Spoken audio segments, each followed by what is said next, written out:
Many people are unsure about what to do with Gaza after the war because the common approach has failed time and time again. The conventional wisdom has failed. The real reason the Palestinians don't have a state is very clear. Their leadership repeatedly rejects it. Looking back at history, you have in 1936 and in 1948, they were offered the chance for a state next to Israel, but chose instead to focus on destroying the Jewish state. In 2000, Yasser Arafat walked away from a peace deal at Camp David, and the same offer was presented again in 2008, only to be rejected once more.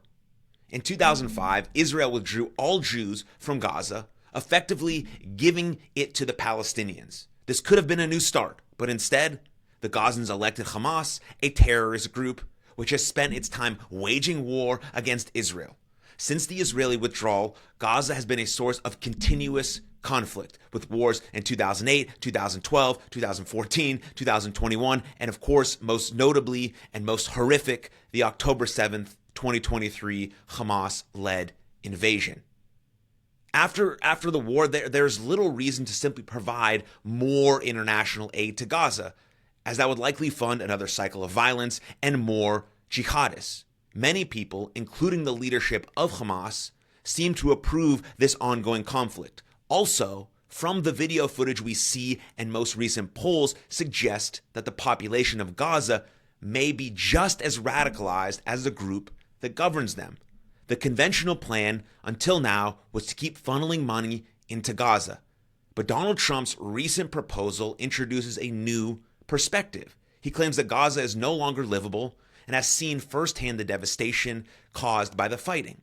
Trump believes that the Gazan population should be encouraged to relocate elsewhere, and as several countries have expressed support for the Palestinians, could offer a potential solution. Countries like Pakistan, Ireland, and others who have voiced support for the Palestinians should step up and provide refuge for Gaza's residents. But Trump specifically highlights two countries, Egypt and Jordan, as prime candidates for taking in Gazans. Egypt, which actually once controlled Gaza, could play a key role. If they truly cared about their Palestinian brothers and sisters, they would offer a place for them to live in peace instead of keeping them out with walls. Egypt has ample land, especially in the south, which could be used for resettling Palestinians in a peaceful environment. Jordan is also a key player. With a population that is largely composed of Palestinians, Jordan could also provide an alternative for the Gazan population. Leaders from Jordan, like their queen, have frequently criticized Israel for even defending itself, yet have not stepped up to take in Palestinians when they needed refuge. Now is the time for Jordan to show that solidarity with their Palestinian brothers and sisters and offer a safe haven in their country. If leaders like the Queen of Jordan and others in the region truly care about the Gazans, they should take responsibility and offer them a place to live. The international community should be watching as these countries make their decisions. But no plan, no matter who comes up with said plan, will ever bring peace if we don't actually address the foundational issues that lie underneath all of this. The core issue is jihadism, and the simple fact is that we don't have a universal moral compass. In this space of moral confusion, specifically in the Middle East, the worst elements have found a way to thrive, which are jihadists, if that wasn't clear. Consider Nazi Germany as an example, particularly in relation to modern-day jihadism. After the fall of Nazi Germany, the solution was clear: de-radicalization. This involved overhauling everything from the education system to culture to economy to street names to banning all Nazi memorabilia and ideologies. There was a clear moral stance against Nazism. The moral clarity was evident in the Nuremberg trials, which publicly demonstrated the consequences of embracing Nazism. It was a simple message. No one wanted to be associated with Nazis after that. The deterrent was clear. Anyone promoting Nazism would face international condemnation. The message was simple. You cannot be a Nazi. Being a Nazi is bad.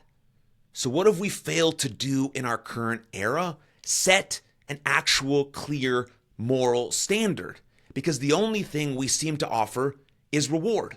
You commit acts of terrorism, you get billions of dollars.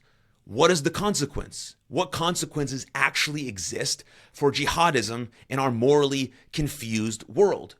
We cannot assert a clear stance because we're afraid of being labeled as a racist. That's absurd. Imagine for a moment if we said we cannot de-Nazify Germany because we might appear racist towards Germans. That's absurd and morally corrupt and not courageous whatsoever. We lack a universal moral compass, and as a result, jihadism is not deterred, but it's actually incentivized. The United Nations was established after World War II to prevent such situations. But what has the UN actually done? Well, the UN invited Iran, a state that's sponsoring terrorism, to chair its Human Rights and Forum for Disarmament. It's appointed Putin's Russia and China's CCP to the Security Council, so it enables them to block any action against Iran. It's morally muddled. Our world is morally muddled, and we have representatives and agencies and organizations that lack, again, the courage to do what is right. Where is the International Criminal Court's prosecution of jihadist terrorism? Well, jihadists aren't technically a state, so we can't prosecute them. Convenient, right? That's why they continually reject every single peace deal, because of this fact.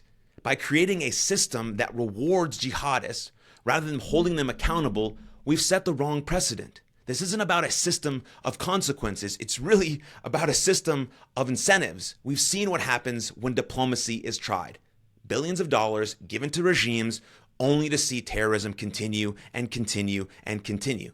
We have to rethink our failed policies. It's time to rethink our failed policies. So what's the actual solution? Well, where is the International Court for Anti-Jihad? We had the Nuremberg trials after World War II. Where are the jihadist trials, right? In every act of jihad, whether in the Middle East, the West, or anywhere else, is met with maximum punishment. I mean, any act of jihad anywhere is met with maximum punishment. Jihadists will fade away. If a jihadist dies as part of their act, their martyrdom, then their entire tribe should be held accountable. How's that for disincentivizing terrorism? Where is the universal moral clarity? To end jihadism, we need action. The world cannot be safe as long as jihadists hold power, right? Just as we did de-Nazify after World War II, we must do the same to jihad. So the end of jihadism is actually the only possible chance for peace in the Middle East. Thank you for your time and attention.